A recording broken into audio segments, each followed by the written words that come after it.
Hey guys, it's Ollie Arch here. In this video, I'm going to be going over how to actually price your info product, how to price your paid community, and how to actually price your services overall to get the most effective outcome for yourself. If you don't know who I am, I'm on a mission to help content creators build a predictable income for themselves through the educational value that they provide in their content. I currently run an agency that helps content creators build predictable incomes through paid communities and info products to help, turn their audience into a six-figure monthly recurring revenue. So as I mentioned in this video, I'm going to be going over how to exactly price your info product, how to price your services, how to price your paid community and all that sort of stuff, and what to kind of think about and how to position it rather than just charging, say, your audience for a fee, for example. So the main kind of principle that you need to understand is it's all about perceived value, right? It's about how much value is perceived in the service, in the product, whatever you are doing for your followers. It's how much value can you create and how much the value can be perceived. So obviously it's not about just charging your followers a certain price for a certain thing. It's like, okay, how much value is created and how much value is perceived to be created. So if you think about it this way, if the more value you create within something, the more value is perceived. So it's all about the gap between, value and perceived value. And the larger you can make that gap, then the easier it's going to be to, sell your product to multiple people. So let's say there's the value that you feel like is worth within the product is $1,000, right? So if you just stick at the value of $1,000, then someone's going to come across, and if they feel like it's worth $1,000, they'll pay $1,000, right?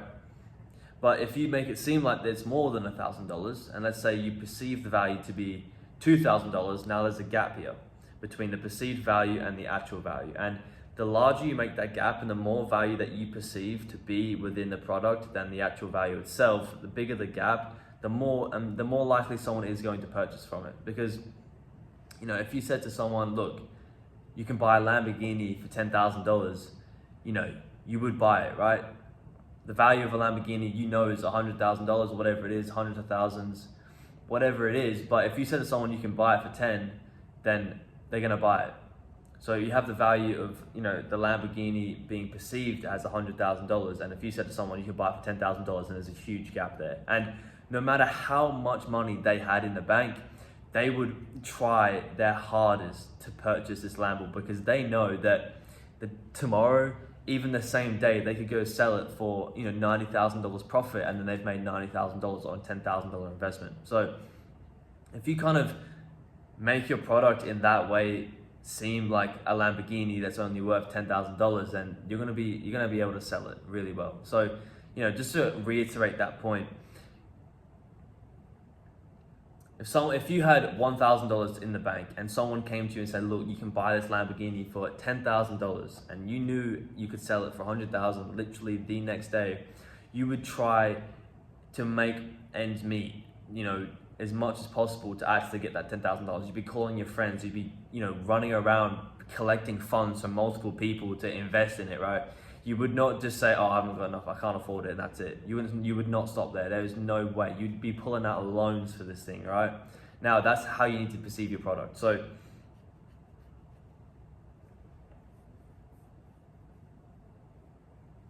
what I'm trying to say is, the more value that you can create and the more perceived value that there is, then it's going to be easier to sell for you. Because look, as I said before, if you have a perceived value of $1,000 when, you're only charging $100, then someone's going to come along and be like, oh, wow, okay, I can pay $100 and this is definitely worth $1,000. So it's like people feel like they're getting a discount and they feel like the incentive to buy and their return on investment is going to be great, right?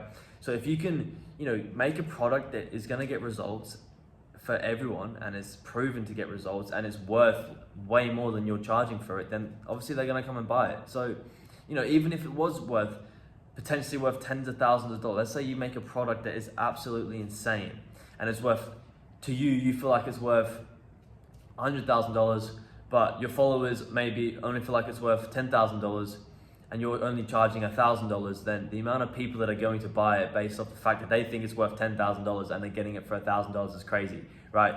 Even if they didn't have $1,000, they would want to buy it because they know that they're going to be getting a return on their investment. And that is the main thing here. Results and the return on investment that someone is going to get by investing in your product and investing in themselves to actually improve themselves through your product as well. So when it comes to pricing your info product, it's honestly not about how much you price it. You can price it whatever you want, at the end of the day, you just have to look at, okay, how much value have I created here? How much have you added to this product? How much detail have you gone into? What is the result that you're getting, and what is that worth to someone in your audience, right? You gotta do the research in that aspect. You know, pricing something based off how you feel is never going to work. You have to get direct feedback on your audience and on your followers to know where to kind of situate a price. So if you feel like, let's say for example, you're a fitness coach, right? And you're helping people lose 10 kilos in 10 weeks, right? 1 kilo a week. What is that worth to some people? Some people may feel like that is worth a lot more than others, right? Let's say someone who's not obese, maybe a bit chubby, for them to be like, okay, I have to spend $1,000 to lose 10 kilos. Is that worth it? Maybe not. But someone who's on the larger side may feel like that is way more worth it than someone who isn't, right? So it's how much value can you perceive? You know, if someone feels like 10 kilos in 10 weeks, if you were to pay $1,000 for that, it's $100 a week. If they could pay $100 a week to lose a kilo, then they'd probably do it, right? You know, how valuable is that to them? And that's when you find the right people. And that's the whole point of going into a niche and figuring out their problems. If a kilo is worth $100 to someone, if someone wanted to pay $100 to lose a kilo, they probably would. I mean, I'll tell you that if someone said to me, look, I can pay $100 to gain 1 kilo of straight muscle, I probably would, right? $500 and I've gained 5 kilos of straight muscle and I'm lean. So that's how you got to position it. So if you create the value, think about how much value you've created, think about who is willing to pay for that value and how much value is perceived within the product, then you can base your price based off that. And the bigger the gap, as I mentioned before, in between value and perceived value, the easier it is the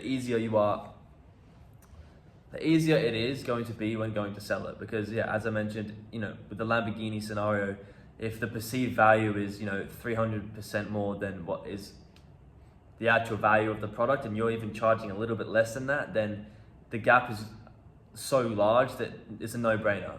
They almost feel stupid not doing it, right? And again, reiterating that Lamborghini point, if someone said to you, you can buy a Lamborghini for $10,000, and you'd feel fucking dumb not doing it, to put it straight, right?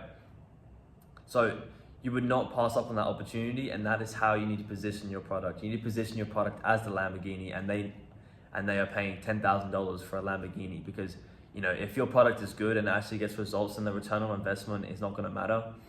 And it's just how much is that worth to someone? How much is that result worth to your audience, and how much are they willing to go through it and actually get to their goal, essentially? So yeah, that's kind of all I had to talk about in this video. If the main thing you take from this is make your product seem like the Lamborghini and sell it for $10,000, pretty much, right? If you did that every single time, then you'd have no harm in selling it, and you would have no issues in actually selling it to a mass number of people. So yeah, that's all for the video. By the way, if you are struggling to monetize your audience and you do want some little bit of extra help with that, then click the first link in the description. And no, it's not a free training, and no, it's not a course either. I'll be completely honest with you, it is a funnel and it is designed to sell you something, but at the end of the funnel, it is a link to book a call with me, and in that call, we'll just have a chat about potentially implementing our strategies to help you build a more consistent and predictable strategy to actually monetize your audience effectively and build a predictable income from it. So yeah, I mean, I don't mind if you click the link or not, honestly. It is just there if you do want some extra help, but the main thing is that you did get some value from this video. So yeah, essentially that's all for the video. If you liked it, there's a button for that. Click it. Also, comment down below anything that you want me to cover in the future, and problems that you may be having and want me to cover, as well as problems that I've already helped you solve as well. And also subscribe if you want to see content from me about how to actually effectively monetize your audience, as well as other creators. Have a great day. Thanks so much for staying to the end of the video, and have a nice one. See ya.